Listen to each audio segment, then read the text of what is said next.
Prophet ഇത് സന്തോഷ് ബ്രദറാണ്, കുറിച്ചുമുട്ടത്തുനിന്ന് വരുന്നു.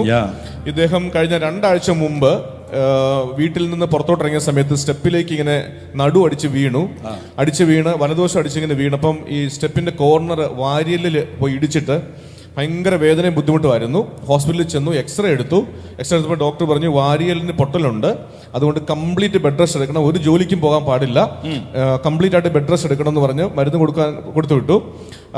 പക്ഷേ അതിനുശേഷം വേദനയൊന്നും കുറയുന്നില്ല, വല്ലാത്ത ബുദ്ധിമുട്ടായിരുന്നു.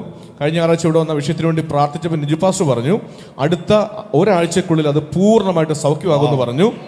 അത് ആ പറഞ്ഞ ദിവസത്തിന് മുമ്പ് തന്നെ ഡോക്ടർ എത്രയോ ദിവസം റെസ്റ്റ് എടുക്കണമെന്ന് പറഞ്ഞല്ലോ. എത്ര ദിവസം എടുക്കണമെന്ന് പറഞ്ഞു? 1 മാസം റെസ്റ്റ് എടുക്കണമെന്ന് പറഞ്ഞു. അങ്ങനെ ഇവിടെ കഴിഞ്ഞ ആഴ്ച ഒന്ന് പ്രാർത്ഥിച്ചു, ഒരാഴ്ച കൊണ്ട് സൗഖ്യമാവുമെന്ന് പറഞ്ഞു. ആ പറഞ്ഞ പോലെ തന്നെ അദ്ദേഹം ഒരാഴ്ചക്ക് മുമ്പ് തന്നെ അത് സൗഖ്യമായി ജോലിക്ക് പോയി.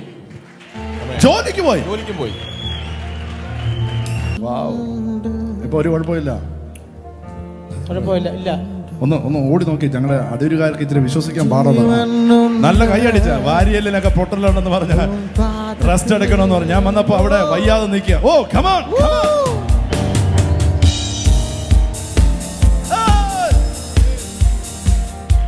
ആമേൻ. God bless you. സിസ്റ്ററിന് ഏകദേശം ഒരു 4 വർഷത്തോളമായിട്ട് ഒരു വസ്തു സംബന്ധമായ വിഷയത്തിൽ, ജപ്തിയുടെ വിഷയത്തിൽ ഭാരപ്പെട്ടിരിക്കുകയായിരുന്നു. കഴിഞ്ഞ ആഴ്ച പാസ്റ്റർ ഇങ്ങനെ വസ്തു സംബന്ധമായ വിഷയങ്ങളാൽ ബുദ്ധിമുട്ടുന്ന എഴുന്നേറ്റ് നിൽക്കാൻ പറഞ്ഞു. സിസ്റ്റർ എഴുന്നേറ്റ് വന്ന വിഷയത്തിന് വേണ്ടി പ്രാർത്ഥിച്ചു. ഈ സിസ്റ്റർ പ്രാർത്ഥിച്ച് വീട്ടിൽ ചെന്നപ്പോൾ വക്കീൽ വിളിച്ചിട്ട് പറയാണ് ആ കേസ് തള്ളിക്കളഞ്ഞു, അത് ജപ്തി ആകത്തില്ല, വിധിയായി എന്ന് പറഞ്ഞു. God bless you sister. Prophet ഇത് ജ്യോതിഷ് ബ്രദറാണ്, ചാരുമൂടിന്ന് വരുന്നു. അദ്ദേഹത്തിന് കഴിഞ്ഞ ദിവസം ഭയങ്കരമായിട്ട് നെഞ്ചുവേദന ഉണ്ടായി, ഹോസ്പിറ്റലിൽ കൊണ്ടുപോയി. പ്രൈമറി ഹെൽത്ത് അവിടെ ചെന്ന് അപ്പോൾ അവർ ECG എടുക്കാൻ പറഞ്ഞു. ECG എടുത്തപ്പോൾ അതിനകത്ത് വേരിയേഷൻ ഉണ്ടായിരുന്നു. അപ്പോൾ അവരോട് പറഞ്ഞു വേറെ ഏതെങ്കിലും ഹോസ്പിറ്റലിൽ കൊണ്ടുപോകാൻ പറഞ്ഞു. അവർ നേരെ ഇവിടെ ലൈഫ് ലൈനിൽ കൊണ്ടുവന്നു. ഇവിടെ കൊണ്ടുവന്ന സമയത്ത് നമ്മുടെ ആ വിഷയം നമ്മുടെ ചർച്ചിലേക്ക് വിളിച്ചു പറഞ്ഞു. നമ്മുടെ സഹോദരങ്ങളെ വേണ്ടി ശക്തമായിട്ട് പ്രാർത്ഥിച്ചു. നിജു പാസ്റ്റർ വിളിച്ചു പറഞ്ഞു, പാസ്റ്റർ പ്രാർത്ഥിച്ചു.